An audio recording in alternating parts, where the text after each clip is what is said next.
आज पूरे झारखंड के युवा अपने आप को ठगे हुए महसूस कर रहे हैं।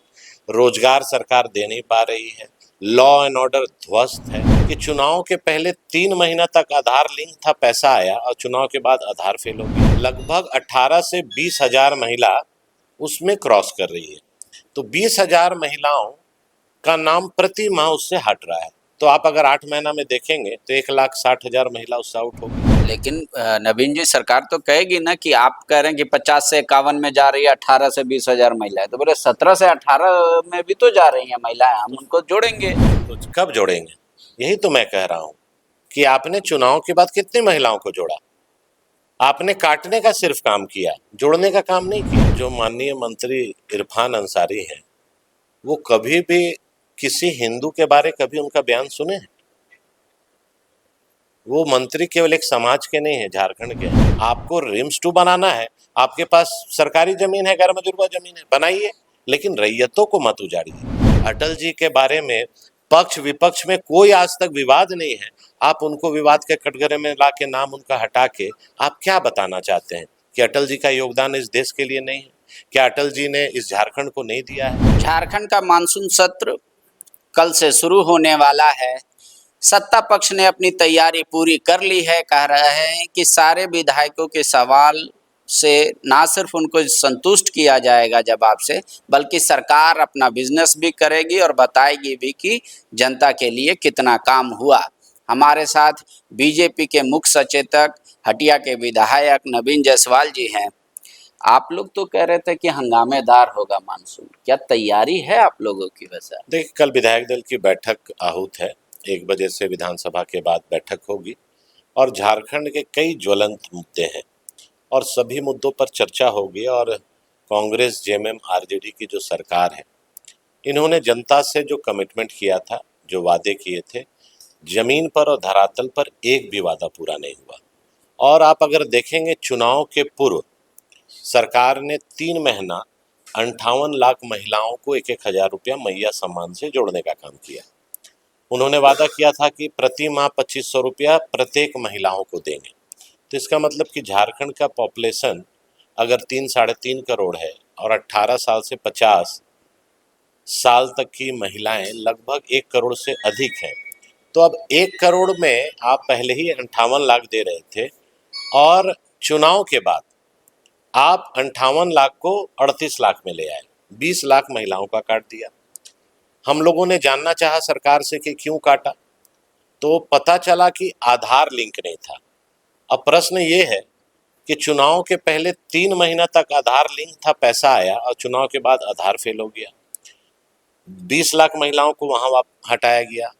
अभी हर महीना 50 साल का एज लगभग 18 से 20 हजार महिला उसमें क्रॉस कर रही है, तो 20 हजार महिलाओं का नाम प्रति माह उससे हट रहा है।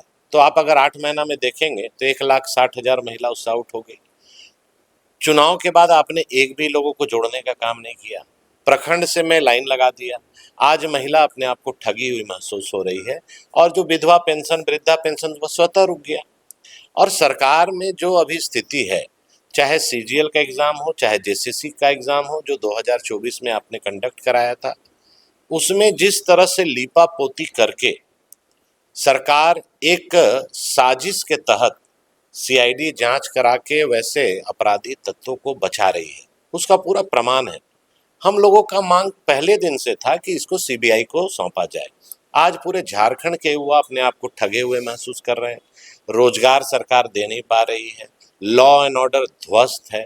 यहाँ पर बिजली की स्थिति शहर क्षेत्र हो या ग्रामीण क्षेत्र हो, हर एक 20 मिनट में आपका बिजली कट आउट हो रहा है, आपका ट्रिप कर रहा है। जो तार है जर्जर स्थिति में, तो केंद्र सरकार को या मोदी जी को मैं धन्यवाद दूंगा कि केंद्र सरकार का योजना चल रहा है, जो पुराने गांव में जो तार लगे हुए हैं वो ताल और पोल अभी बदला रहा है। तो आप देखेंगे कि महिला को भी इन्होंने ठगा, यहाँ के नियोजन नीति से भी ये पाला झाड़ लिए। तो कहीं ना कहीं सरकार कथनी और करनी में अंतर है। और जो स्थिति झारखंड में है स्वास्थ्य का, आप देखिए कि एम्बुलेंस नहीं है, लोग खटिया में लाद करके ले जा रहे हैं। तो कहीं ना कहीं सरकार हर मोर्चे में विफल है। लेकिन नवीन जी, सरकार तो कहेगी ना कि आप कह रहे हैं कि 50 से 51 में जा रही है, 18 से 20 हजार महिलाएं, तो बोले 17 से 18 में भी तो जा रही हैं महिलाएं, हम उनको जोड़ेंगे। तो कब जोड़ेंगे? यही तो मैं कह रहा हूं कि आपने चुनाव के बाद कितनी महिलाओं को जोड़ा? आपने काटने का सिर्फ काम किया, जोड़ने का काम नहीं किया। आप सरकार को बताना चाहिए कि जो मैं रिम्स 2 बना रही है सरकार, कहेगी रिम्स 2 बना रही है तो उसका तो पूरा रैयत विरोध कर रहे हैं। आपके पास लैंड बैंक है, आपके पास हजारों एकड़ गैर मजरूआ जमीन है। एक विस्थापित से जाके पूछिए कि विस्थापन का दंश क्या होता है। ये कांग्रेस का परंपरा है। कांग्रेस के नेहरू जी के शासन में आप देखिए एचईसी में हजारों एकड़ जमीन गया, जितना जरूरत नहीं था उससे 100 टाइम्स ज्यादा जमीन एक्वायर हुआ। आज वहां पर स्थिति देखिए, विस्थापित घर के लिए, रोजगार के लिए तरस रहे हैं। उनकी भाषा, उनकी संस्कृति, उनका रहन सहन सभी खत्म हो गया। वही हाल अब आप करना चाह रहे हैं, 2000 एकड़ जमीन लेकर रैयतों को विस्थापित करना चाह रहे हैं।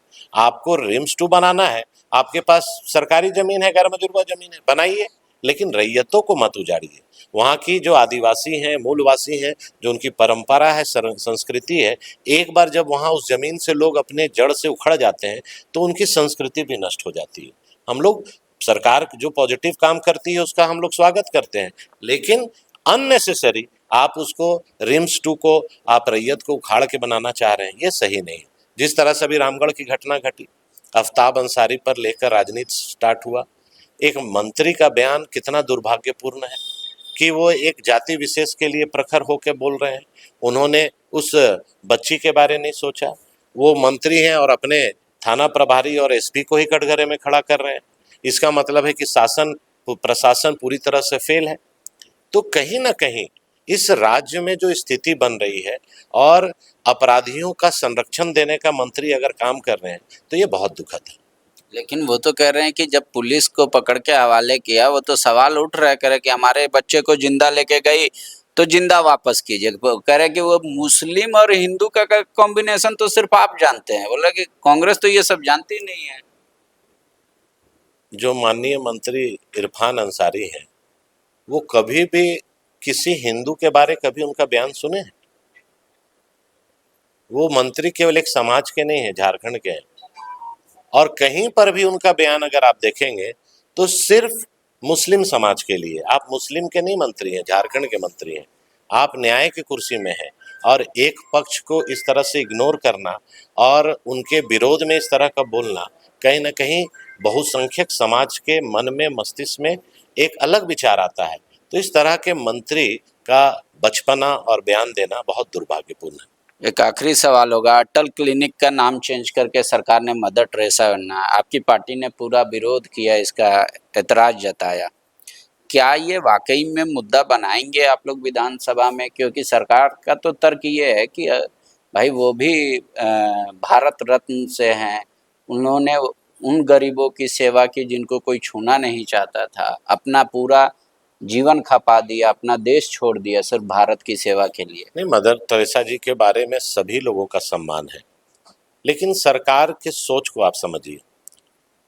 सरकार ये बनी, आप नए यूनिवर्सिटी बना करके अगर नया नाम रखते तो बड़ा खुशी होता। जो श्यामा प्रसाद मुखर्जी यूनिवर्सिटी का नाम था उसको बदलकर आपने नाम चेंज कर दिया। आप जो अटल क्लिनिक चल रहा था और उसको आप बदल करके मदर टेरेसा का नाम को और उनको सम्मान देना चाहते थे, तो आप बड़ी योजना लाते, आप नई योजना लाते। आप वही लीपापोती करके राजनीति चमकाना और जाति विशेष को खुश करने के लिए ये काम करना। आज अटल जी के बारे में माननीय मुख्यमंत्री हो या सरकार हो, इनको समझना चाहिए कि अगर झारखंड में वो मुख्यमंत्री हैं या लोग मंत्री बने हैं तो ये झारखंड देने वाला कौन है?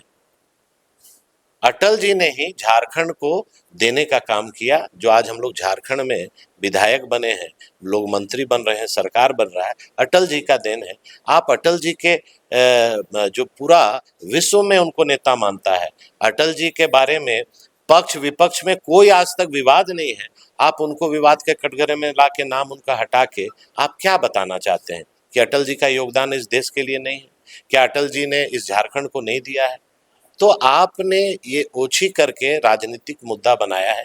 कल विधायक दल की बैठक है, उसमें सभी मुद्दों पर चर्चा होगी। और मतलब आप लोग सदन नहीं चलने देंगे, भले 4 ही दिन का क्यों ना। नहीं, सदन क्यों नहीं चले? अगर सरकार सवाल का जवाब देगी और संतुष्ट करेगी, हम लोग विपक्ष के विधायक हैं और विपक्ष का काम ही है कि जनता के मुद्दों पर वहां पर सवाल लाना। और चाहे युवाओं की बात हो, चाहे नौजवानों की बात हो, चाहे महिलाओं की बात हो, चाहे सरकार कहीं गलत कर रही है, तो हम लोगों का फर्ज है और सरकार को भी इसको स्वागत करना चाहिए कि अगर कोई सुझाव पॉजिटिव है तो उसको अनुग्रहण करके और उस दिशा में आगे बढ़ना चाहिए। जहां 27 वर्षों के सफर में 17,000 से भी अधिक छात्रों ने डॉक्टर एवं इंजीनियर बनकर भरे सफलता की ऊंची उड़ान, जहां साधारण छात्र भी झारखंड टॉपर्स बनकर बना रहे इतिहास। दूरदर्शी शिक्षाविद श्री विपिन सिंह के मार्गदर्शन में मेडिकल एवं इंजीनियरिंग के लाखों छात्रों के लिए आशा की किरण के रूप में गोल नेशंस लीडिंग इंस्टीट्यूट। सरकारी परीक्षा की तैयारी का सबसे भरोसेमंद नाम NIBM।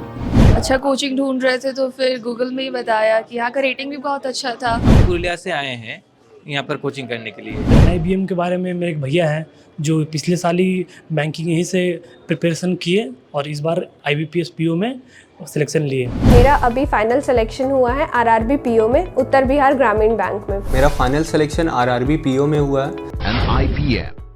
बायोम सिर्फ मेडिकल प्रिपरेशन का संस्थान। बायोम से लगातार दूसरी बार नीट UG में 700 मार्क्स पर। 10th पास स्टूडेंट्स के लिए फाउंडेशन कोर्स, 11th पास स्टूडेंट्स के लिए फ्रेशर कोर्स और 12th पास स्टूडेंट्स के लिए टारगेट कोर्स 17 अप्रैल से शुरू हो रहे हैं। कॉल 7360066190 और visit Biome, circular road near women's college and Hinoo, Ranchi. thefollowup.in.